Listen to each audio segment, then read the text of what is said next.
नमस्कार, मैं हूं संध्या आंचल और आप देख रहे हैं तुरंत न्यूज। चलिए चलते हैं बड़ी खबरों की ओर। आज की बड़ी खबरें sponsored by chlorophyll school, Maharana Pratap Chowk, Jhumri Telaiya, Koderma. इस साल का संसद का मानसून सत्र 21 जुलाई को शुरू होगा और 12 अगस्त तक चलेगा। सत्र के शुरू होने से पहले कांग्रेस अध्यक्ष मल्लिकार्जुन खड़गे ने उपराष्ट्रपति जगदीप धनखड़ से मुलाकात की है। इस दौरान उन्होंने कहा कि विपक्ष एक सार्थक सत्र चाहता है। दूसरी ओर मानसून सत्र 2025 में कांग्रेस ने मोदी सरकार को कटघरे में खड़ा करने की पूरी तैयारी कर ली है। पार्टी ने 5 प्रमुख मुद्दों की सूची तैयार की है, जिन पर वह संसद में जोरदार हमला बोलेगी, जिसमें भारत पाकिस्तान पर डोनाल्ड ट्रंप की टिप्पणी, बिहार में मतदाता सूची संशोधन और अन्य राज्यों में असंतुलन, जम्मू कश्मीर को पूर्ण राज्य का दर्जा कब मिलेगा, देश भर में महिलाओं पर अत्याचार और एयर इंडिया विमान हादसा शामिल है।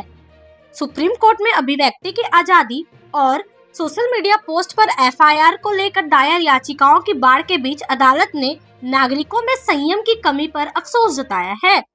सुप्रीम कोर्ट ने कहा कि लोग अभिव्यक्ति की आजादी का इस्तेमाल तो कर रहे हैं, लेकिन भाईचारा और सम्मान सुनिश्चित करने के मौलिक कर्तव्यों पर ध्यान नहीं दे रहे हैं। कोर्ट के 3 अलग-अलग बेंच ने पिछले 2 दिन में सोशल मीडिया पर पोस्ट और वीडियो की भाषा और कंटेंट से संबंधित मामलों की सुनवाई की। एक कार्टूनिस्ट, हास्य कलाकारों के एक ग्रुप और एक आम नागरिक की तरफ से दायर याचिका, जिन पर उनके ओर से कही गई बातों के कारण कई एफआईआर दर्ज की गई है। जजों ने कहा कि अभिव्यक्ति की आजादी का अर्थ अपमान करने की स्वतंत्रता नहीं हो सकता और सोशल मीडिया पर विभाजनकारी प्रवृत्ति वाले पोस्ट पर लगाम लगाई जानी चाहिए। मंगलवार को कोर्ट की 2 अलग-अलग बेंच ने अभिव्यक्ति की स्वतंत्रता के विवादास्पद मुद्दों पर सुनवाई की।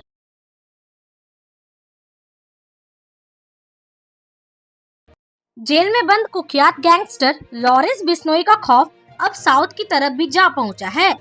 बेंगलुरु के एक व्यवसायी को लॉरेंस बिश्नोई गैंग के नाम पर धमकी दिए जाने का मामला सामने आने के बाद केसाद्रीपुरम पुलिस ने 4 आरोपियों को गिरफ्तार कर लिया है।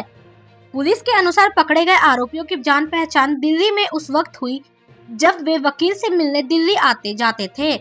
वहीं वे एक दूसरे से मिले और दोस्त बन गए। गिरफ्तार किए गए बदमाशों की पहचान शिशुपाल सिंह, वंश सचदेव, अमित चौधरी और मोहम्मद रफीक के रूप में हुई है।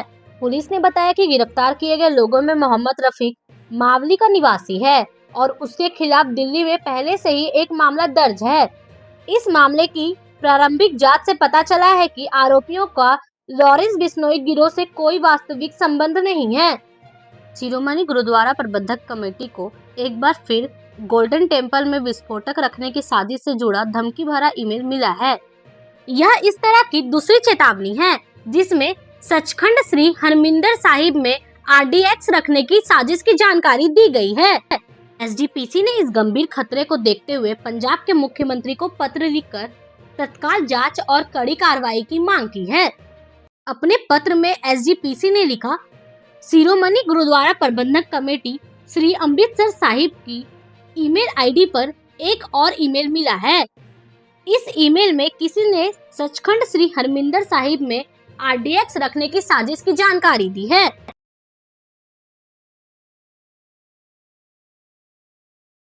ग्वालियर शहर में एक महिला ने बीजेपी के पूर्व पार्षद के बेटे पर प्रताड़ना का आरोप लगाते हुए आत्महत्या कर ली।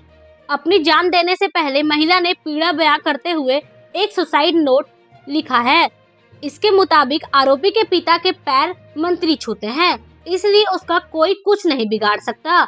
यह घटना ग्वालियर के हजीरा थाना इलाके के बिरला नगर की है। बिरला नगर में रहने वाली वर्षा ने अपने घर में फांसी का फंदा लगाकर आत्महत्या की। अपनी जान से पहले वर्षा ने अपने 4 साल के बेटे को घर से बाहर भेज दिया था। सुसाइड नोट में वर्षा ने बताया कि वह फांसी लगा रही है और उसकी मौत का जिम्मेदार लोकेंद्र शेखावत है। सुसाइड नोट में वर्षा ने लिखा, लोकेंद्र मेरी और मेरे बेटे की हत्या की धमकी देता है। शादी के 1 साल तक वह मेरे साथ रहा, लेकिन अब शादी करने और मेरे साथ रहने से इनकार करता है। वह मेरे बेटे को जान से मारने की धमकी दे रहा है। ग्रुप कैप्टन शुभांशु शुक्ला 18 दिन अंतरिक्ष में बिताने के बाद पृथ्वी पर लौट आए हैं। कैलिफोर्निया के पास प्रशांत महासागर में उनके ड्रैगन कैप्सूल ने स्प्लैश डाउन किया। साथियों की मदद से क्रू बाहर आया। 18 दिन अंतरिक्ष में बिताने के बाद लौटे शुभांशु जब कैप्सूल से बाहर आए तो उनके चेहरे पर चिर परिचित मुस्कान थी। उन्होंने हाथ उठाकर सबका अभिवादन किया। फिर उन्हें आइसोलेशन रूम में ले जाया गया। अगले 1 हफ्ते तक भांसु और अन्य एस्ट्रोनॉट्स को क्वारंटीन रखा जाएगा।